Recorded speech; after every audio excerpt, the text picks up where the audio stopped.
र यस कार्यक्रममा 165 निर्वाचन क्षेत्रबाट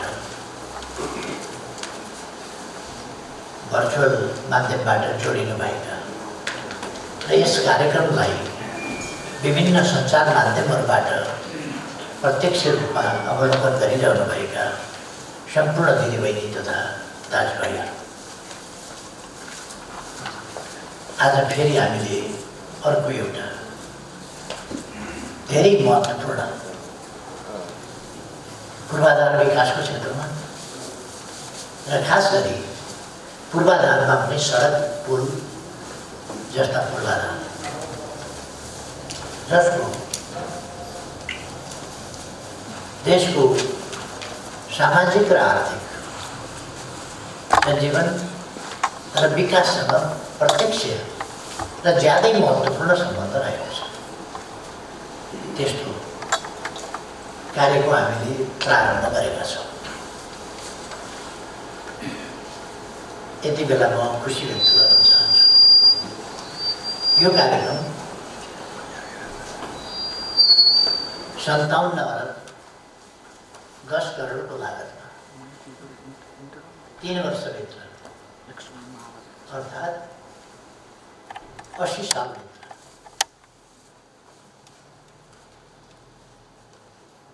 अथवा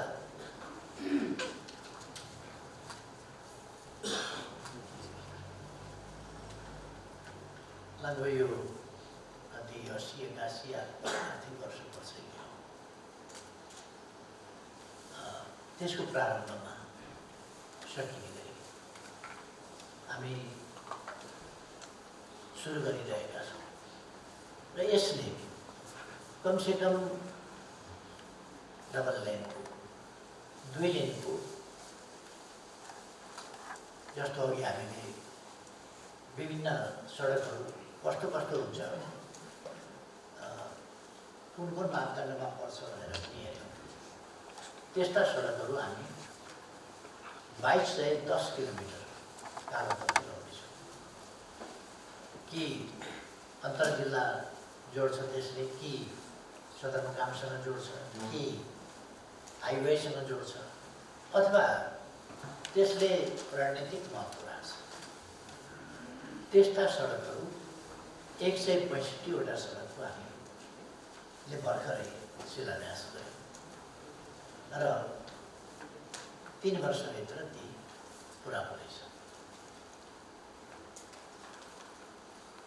म यस कार्यलाई तीव्रताका साथ अगाडि बढाउन र भनिएको समयभित्र गुणस्तरीय काम सम्पन्न भएको हेर्न चाहन्छु। जनताको चाहना पनि त्यही हुन्छ।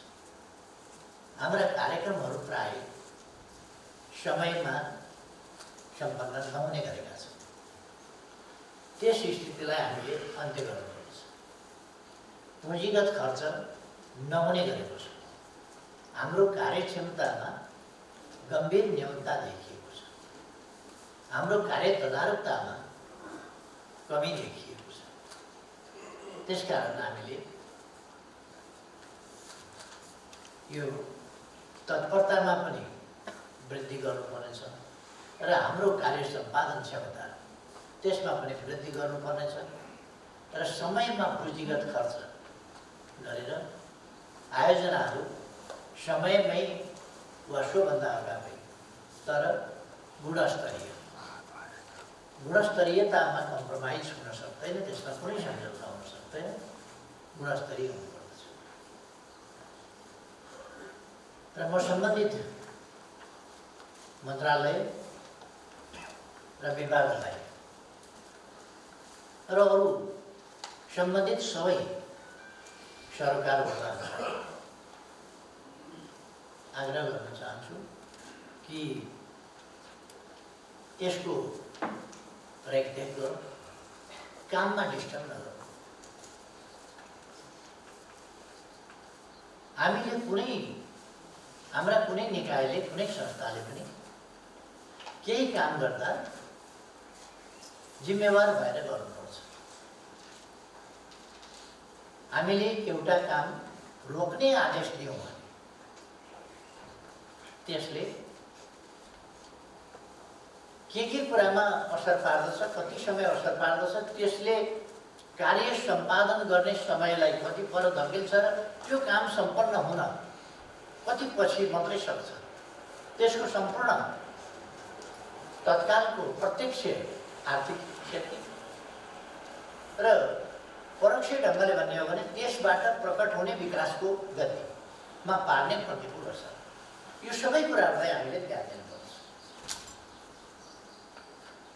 चाहे हाम्रा संसदीय समिति हुन्, संसदीय समितिले अन्धाधुन्ध ढङ्गले एउटा समितिले पनि बोलाएको छ, छानबिन गरेको छ, अर्काले पनि आदेश गरेको छ, अर्कोले पनि आदेश गरेको छ, त्यसैमा अनेक समितिले छानबिन गर्छ, अनेक समितिले बोलाउँछ, अनेक समितिले आदेश दिन्छ र काम हुनभन्दा पहिले नै यो तरिकालाई पनि हामीले आफ्ना क्षेत्राधिकार र आफ्ना कामको असर जस्ता पक्षहरूलाई पनि गम्भीरतापूर्वक हामीले ध्यान दिनुपर्छ र हामी संसदीय समिति हौँ भनेर आदेश दिइरह्यौँ भने त्यसले हाम्रो काम रोक्ने आदेश त हामी दिन्छौँ, टनेल नबनाऊ, पुल नबनाऊ भनेर आदेश त दिन्छौँ, त्यसको असर के हुन्छ, अर्थतन्त्रमा असर के हुन्छ? यदि त्यहाँ अनियमितता भएको छ भने त्यस्तो लाग्छ समितिलाई, त्यो छानबिन भएको छैन, त्यस्तो लाग्छ भने सम्बन्धित ठाउँलाई त्यसमा हेर्नु भनेर लेखिदिए हुन्छ। तर काम रोक्ने जस्तो कुरा अर्बौँको एउटा आयोजना, अझ अर्बौँको मात्रै होइन, केही खरबको आयोजना, त्यस्तो आयोजना रोकेर फेरि गर्दा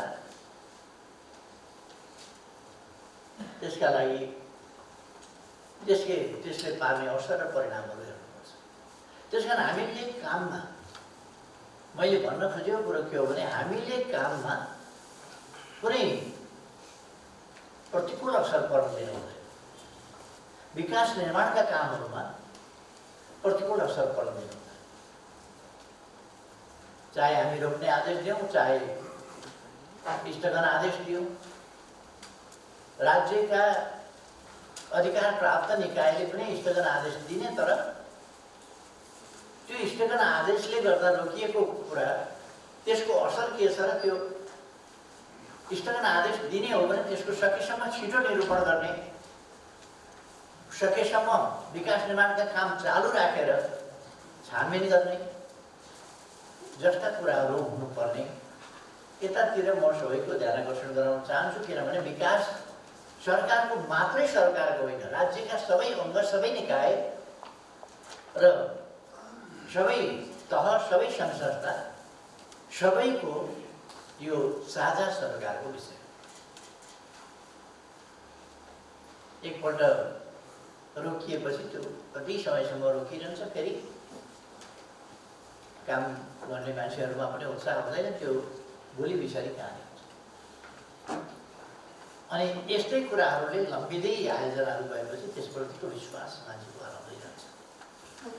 विकास निर्माणप्रति हामी अत्यन्त जिम्मेवारीपूर्ण ढङ्गले सोच्न पर्दछ र त्यसलाई अगाडि बढ्ने कुरामा व्यवधान नपुग्ने गरी कदम चाल्नु पर्दछ। कुनै पनि कदम त्यसको बिचमा छानबिन हुनुपर्छ भने छानबिन हुँदै गर्छ, काम पनि हुँदै गर्छ।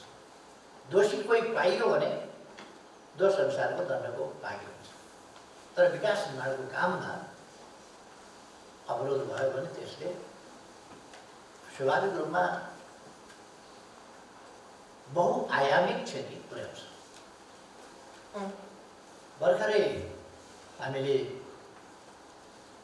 माननीय भौतिक योजना तथा पूर्वाधार मन्त्री वसन्त नेमाङजीबाट सुन्यौँ। यसबिचमा कति बाटो निर्माण गर्दछ, कसरी निर्माण गर्दछ।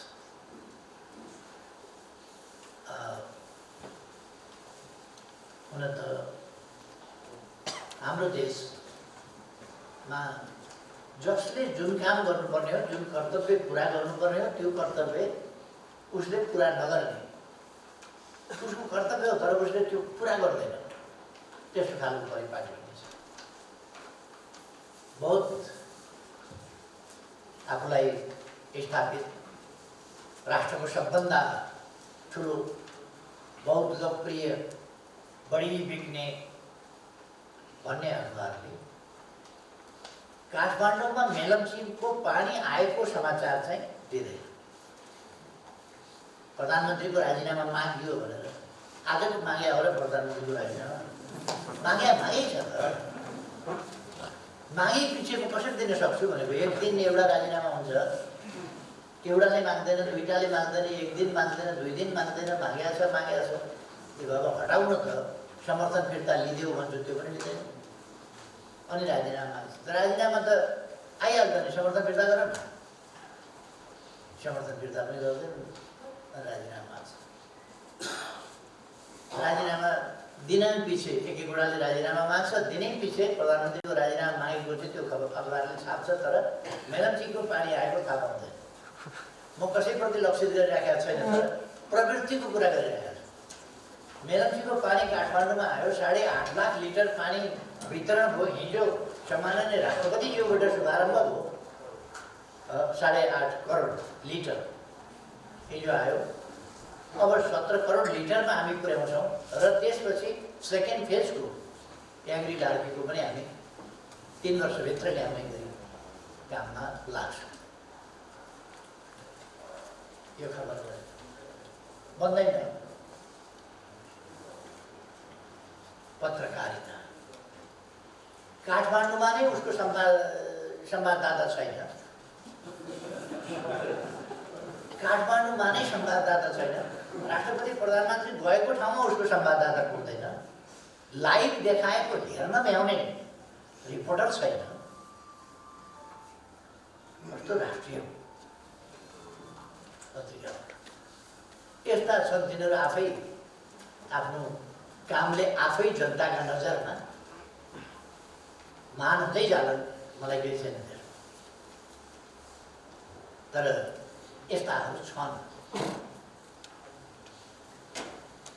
मामुली कुराहरू उचाल्छन्, तर ठुला कुरा तिनीहरूले खबर पनि दिँदैनन्। ठुला महत्त्वपूर्ण राष्ट्रिय महत्त्वका, जनताका सरकारका, विकास निर्माणका, युगान्तकारी, युग परिवर्तनका कुराहरू दिँदैनन्। मेलम्ची काठमाडौँमा आउने भनेको एउटा युगान्तकारी कुरा हो।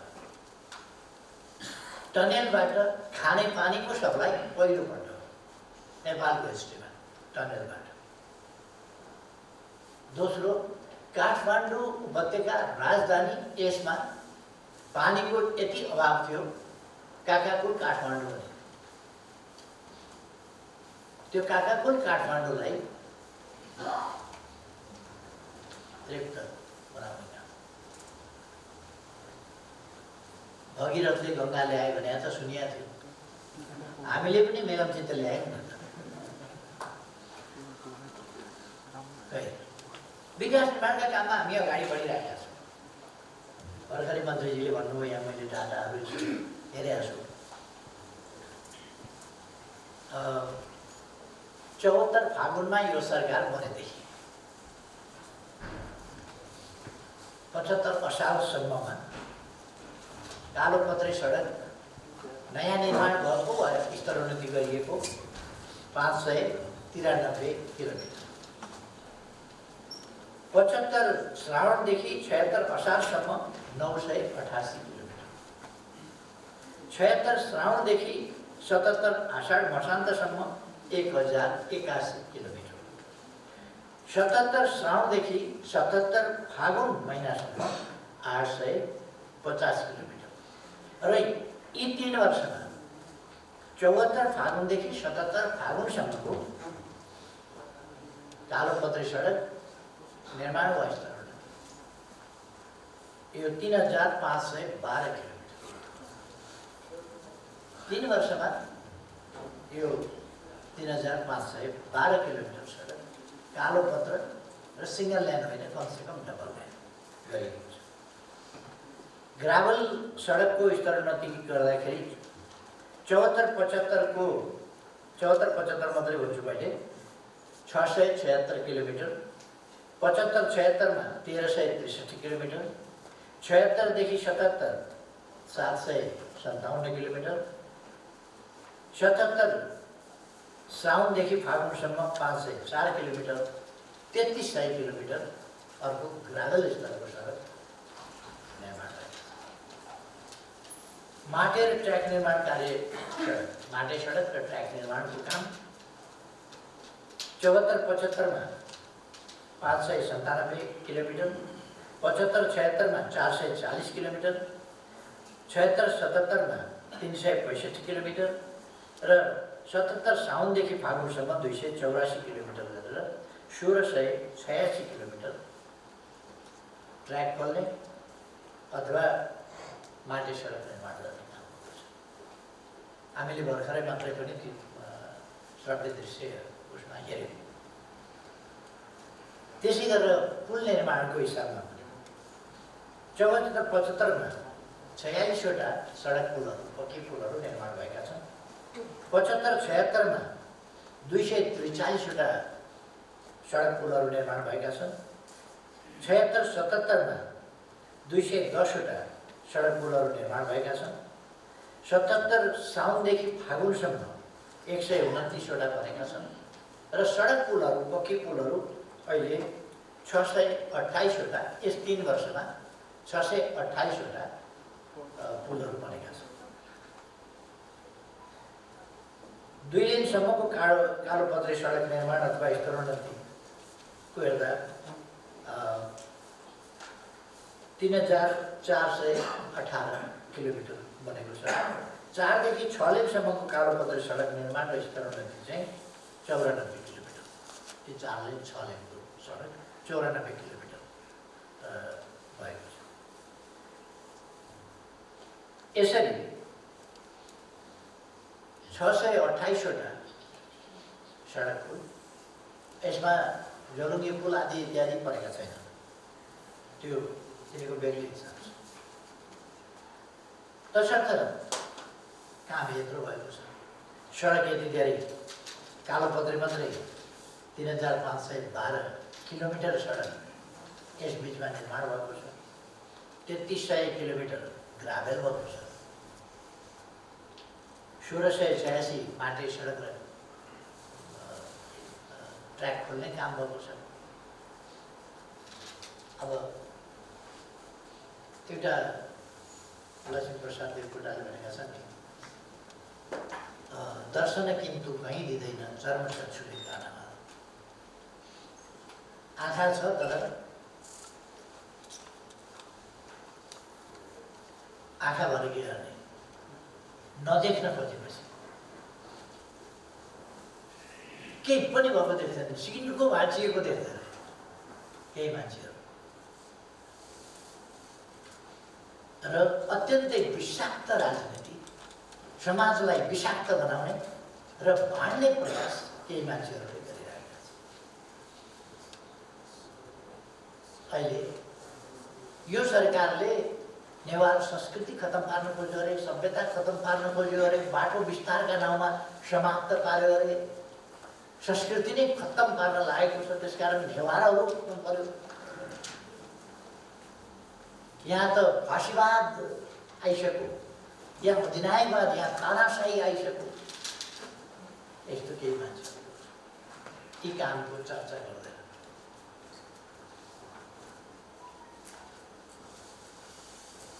म यो कथा दोहोऱ्याउन चाहन्न।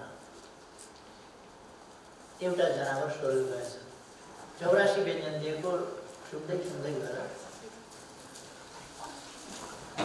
नखाइकन फल्ला छेउको योभन्दा बढी भूमला छ। भेटेन खानेकुरा।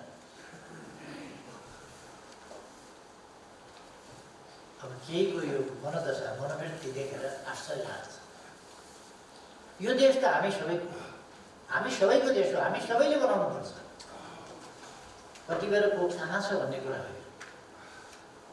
र अहिलेको सरकार देश बनाउने कुरामा समृद्ध नेपाल, सुखी नेपालीको उद्देश्य लिएर यसलाई जनताको सपना, जनताको आकांक्षा र यसलाई राष्ट्रिय आकांक्षा गर्नु।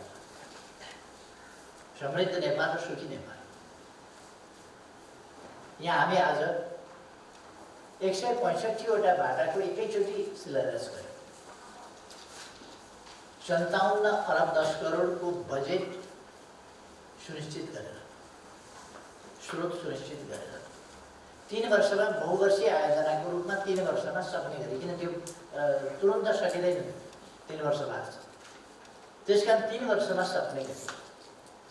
तर हामीले आज यो काम यहाँ चर्चा गरिरहेका छौँ, सडकको चर्चा गरिरहेका छौँ। तर यस्तो कामहरू सडकको क्षेत्रमा मात्रै होइन नि, हामीले शिक्षाको क्षेत्रमा पनि त्यसै गरी प्रगति गरेका छौँ, स्वास्थ्यको क्षेत्रमा त्यसै गरी प्रगति गरेका छौँ। अस्ति एकै दिन 309वटा अस्पतालहरू शिलान्यास गर्यौँ।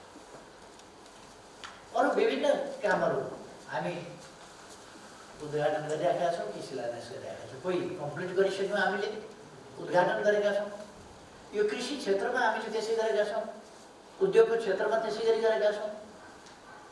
8वटा ठुला औद्योगिक क्षेत्र हामीले देशभरि सबै निर्वाचन क्षेत्रमा, 5 नम्बर क्षेत्रमा 2टा औद्योगिक क्षेत्र परेका छ, अरू निर्वाचन क्षेत्रमा 1-1वटा परेको छ। अहिले नयाँ विशाल औद्योगिक क्षेत्रहरू हामीले स्थापना गर्न घोषणा गरेका छौँ र त्यसको शिलान्यास गरेका छौँ। अस्ति फागुन 10 गतेदेखि 16 गतेसम्म एक ठाउँ, 8औँ चाहिँ हामीले फागुनको 21 वा 22 गते एउटा मोतीपुरमा चाहिँ अन्तिममा गर्यौँ, जहाँ विकास विरोधी तत्त्वहरूले त्यसलाई बिथोल्न खोजे, ढुङ्गामुढा गर्न खोजे, भित्तन्डा बचाउन खोजे, विकास पनि गर्न पाइन्छ भनेर व्यवधान गर्न खोजे। तर पनि हामीले अगाडि बढायौँ र हामी विकासका कामहरूलाई अगाडि बढाउँछौँ। हामीले औद्योगिक ग्रामहरू हरेक पालिकाहरू औद्योगिक ग्राम त्यो बनाउने विचार गरेँ। हामीले केही कुराहरू सिस्टमेटाइज गर्न जरुरी छ। केही मान्यजीहरूले आफ्ना निर्वाचन क्षेत्रका कुरा उठाउनु भएको छ। सहरभित्र नहुनुपर्ने प्रकारका उद्योगहरू भए, प्रदूषणकारी उद्योगहरू भए, त्यस्ता प्रदूषणकारी उद्योगहरूलाई सहरभन्दा बाहिर लगियोस् र सहरलाई स्वच्छ राखियोस्, जनजीवनलाई स्वच्छ हावा, स्वच्छ वातावरण उपलब्ध गराइयोस् भन्ने आवाज उठाउनु भएको छ। त्यो हामीले सुनेका छौँ, हाम्रो ध्यान पनि गएको छ। त्यतापट्टि हामी हेरिरहेका छौँ कि त्यसमा के गर्न सकिन्छ। यस्तो पक्षहरूमा पनि हामीले ध्यान दिनुपर्छ। विकास गरिरहँदा हामी वातावरणको पक्ष, यी सबै पक्षहरू पनि, प्रदूषण नियन्त्रणको पक्ष, स्वच्छ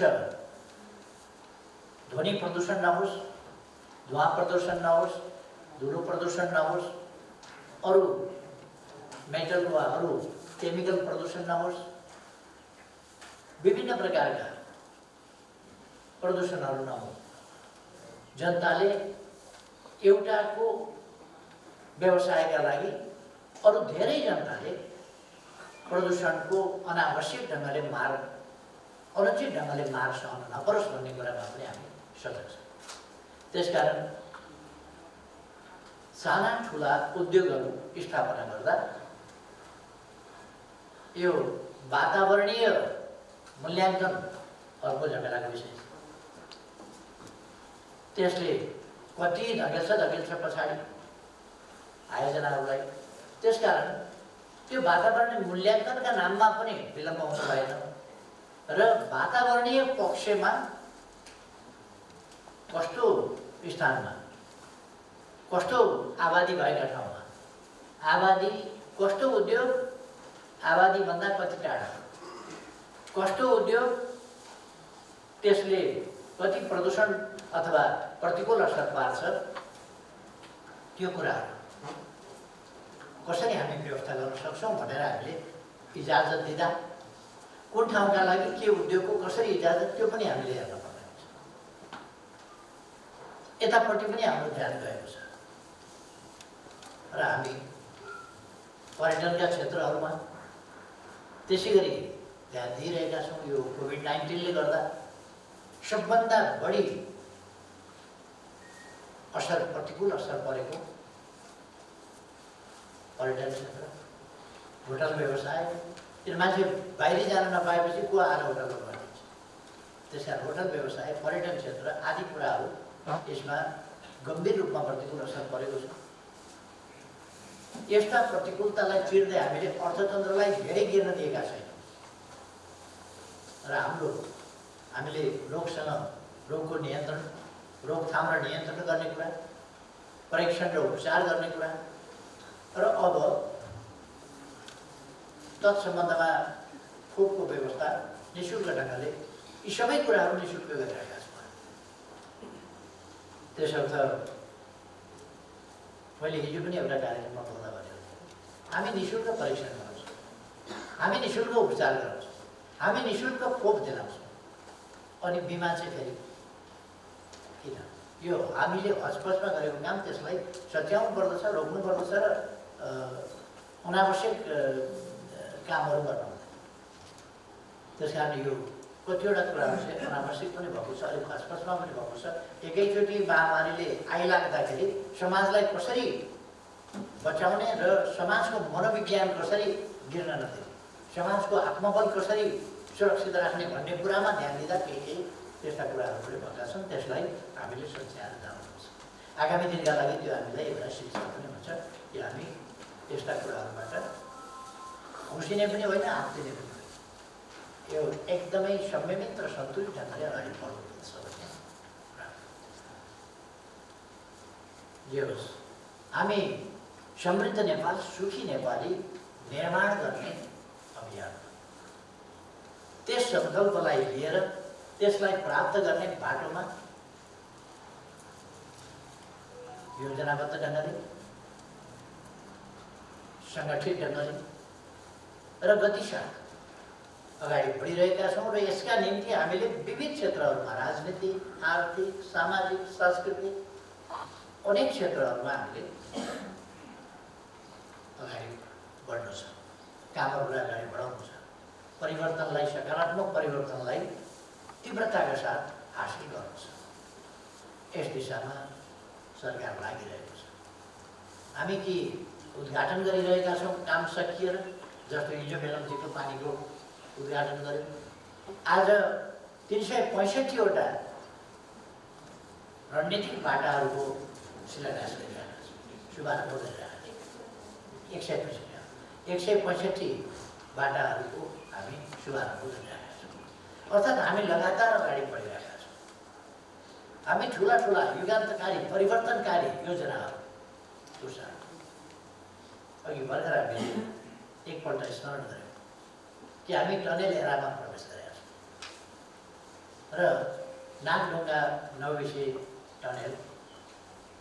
टनेल मार्ग नेपालमा यो नयाँ प्रविधि, नयाँ तरिका। हामीले सिँचाइका लागि भेरी गवैबाट बोरिङ मेसिनबाट हामीले टनल बनाउने, त्यसको गत वर्ष नै हामीले, गत वर्षभन्दा पनि अलिक बढी मेसिन टनल ब्रेक थ्रो गरेर निर्माण कार्यलाई अगाडि बढाइरहेका छौँ। अर्को पानी र विद्युत टनलबाटै ल्याउने, पानी र विद्युत पनि उत्पादन गर्ने, सिँचाइ पनि गर्ने सुनकोशी मरिन डाइभर्सन हामीले अस्ति भर्खर शिलान्यास र सुनकोशी मरिन डाइभर्सन, त्यसबाट 31 मेगावाट विद्युत पनि निस्किन्छ र 185 बिघा, 1,85,000 बिघा जमिन, 1,85,000 बिघा जमिन बारामा, रौतहटमा, सिराहामा, महोत्तरीमा र धनुषामा गरेर 1,85,000 बिघा जमिन, 1,22,000 हेक्टर जमिनको सिँचाइ, त्यो पनि हामी गर्छौँ। यो पनि टनेल प्रविधिबाटै यो पानी ल्याउने हो। सुनकोशी मरिनको पानी छिटै किन हामी गर्न सक्छौँ भने यसमा हामीले त्यो मेसिनको प्रविधिबाट टनल बनाउँछौँ। यही कुरा हामीले बाटोमा पनि खानेपानीमा यो मेलम्ची खानेपानी बेग्लै प्रविधिबाट बनायौँ। हामीले यो बोरिङ मेसिन प्रयोग गर्न पाएका थियौँ। अब हामीले भेरी बबईबाट सिँचाइको यो खानेपानीको थियो, खानेपानीको पनि बोरिङ मेसिनबाट गर्न सक्यौँ। टनल बोरिङ मेसिनबाट गर्न सकिन्थ्यो यसलाई। तर त्यस बेला जति बेला यो भन्नु त्यस बेलासम्म त्यो प्रविधि त्यसरी विकास नभइसकेको र त्यसको प्रयोग नभइसकेको हुनाले हामीले यसलाई फरक ढङ्गले अगाडि बढायौँ। अबका दिनहरूमा हामी यस्ता डाइभर्सनहरू त्यो खानेपानीको प्रयोजनका लागि होस्, सिँचाइको लागि होस्, विद्युतका लागि होस् या बहुद्देश्य होस्, त्यस्ता कुराहरूको टनल बोरिङ प्रविधि मेसिनले खन्ने प्रविधिबाट हामी अगाडि बढ्नेछौँ। हामी विकास निर्माणको दृष्टिकोणको हिसाबले अगाडि बढेका छौँ, सङ्कल्पको हिसाबले अगाडि बढेका छौँ, अठोटका हिसाबले अगाडि बढेका छौँ। प्रविधि पनि नयाँ प्रविधिका साथ हामी अगाडि बढेका छौँ। हामीले नयाँ प्रविधि समेत अँगालेर अगाडि बढेको हुनाले हामी आइटी सेक्टरमा, डिजिटल नेपालको सेक्टरमा, यस क्षेत्रमा धेरै अगाडि बढेका छौँ। अनेक कुरामा डिजिटल सोयल म्यापिङ अस्ति भर्खर हामीले उद्घाटन गऱ्यौँ, त्यसको कामहरू सम्पन्न गरेर यस्ता थुप्रै कामहरू हामीले गरेका छौँ। यी केही वर्षहरूमा मैले मन्त्रीज्यूहरूसँग सिङ्गापुरबाट एउटा भर्चुअल माध्यमबाट छलफल गरेको थिएँ। यसरी छलफल गर्न पाइँदैन भनेर केही गरायो। त्यो औपचारिक रूपमा क्याबिनेट मिटिङ थिएन, क्याबिनेटका कलिगसँग अनौपचारिक छलफलको कुरा थियो। म बिरामी भएर त्यहाँ बसेका थिएँ र मैले त्यहाँबाट मन्त्रीज्यूहरूसँग सम्पर्क गरेका थिएँ र कुरा गरेका थिएँ। यदि हामीले त्यो प्रविधि सुरु नगरेको भए, कोभिड हुँदाखेरि त हाम्रा त सबै जसो कार्यक्रमहरू त जुम प्रविधिबाटै हामीले उद्घाटन गर्ने गऱ्यौँ। आज 165वटा निर्वाचन क्षेत्रमा शिलान्यास गऱ्यौँ। यस्तो थुप्रो कार्यक्रमहरू हामीले शिलान्यास गरेका छौँ, उद्घाटन गरेका छौँ, सम्बोधन गरेका छौँ। कोभिड-19ले त हामीलाई त्यो बाध्य पारेर होइन भने हाम्रा थुप्रै कामहरू धेरै पछाडि पर्छ। तर पहिले सुरुमा हामीले नयाँ प्रविधि अप्नाउँदा बडो डिबेटेबल भयो। मान्छेहरूले प्रश्न उठाए, यस्तो किन भयो? अनौठो लाग्यो मान्छेहरू। हामीले थुप्रै कुराहरू नयाँ प्रविधिको प्रयोग गरेका छौँ, नयाँ प्रविधिको प्रयोगबाट अगाडि बढेका छौँ। आज कार्यालयहरूमा अब गएर रजिस्टरमा आएको गएको समय हाजिर गर्ने भन्दा बस टच मेसिनले यसो छोइदिएपछि एउटा खोज्छ, त्यो त्यसले कति बेर आयो कति बेर गयो त्यसको रेकर्ड हुने राख्छ।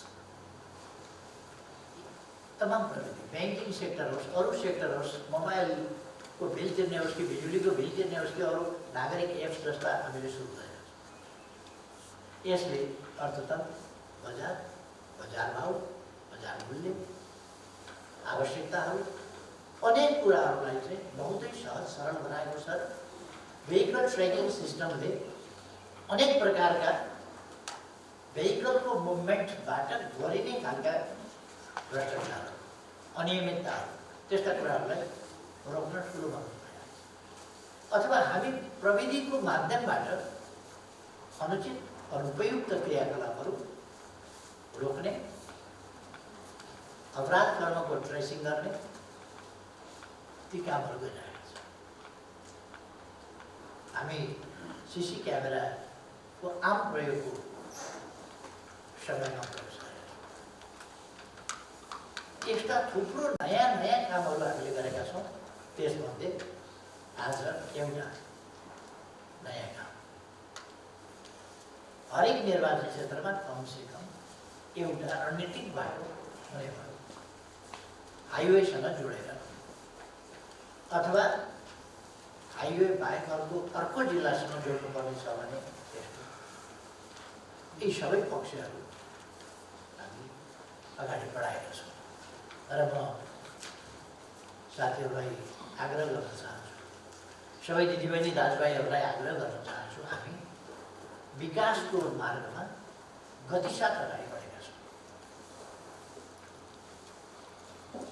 केही हामीलाई मन नपराउने मान्छेहरू छन्, ती आफ्ना स्वार्थले अगाडि उनीहरूमा छटपटी आएको छ कि यो सरकारले त विकास निर्माणका काम गरेका छ, विकास निर्माणका काम यसै गरी गर्दै गयो भने आफ्नो सटर बन्द हुने खतरा हुन्छ। आफ्नो सटर बन्द नहोस् त्यसका निम्ति केही मान्छेहरू गराइरहेका छन्। त्यसकारण जनता यसमा सजग हुन आवश्यक छ कि विरोधमा जसरी केही मान्छेहरू तानाशाही आयो भनेर, के हो तानाशाही भनेको?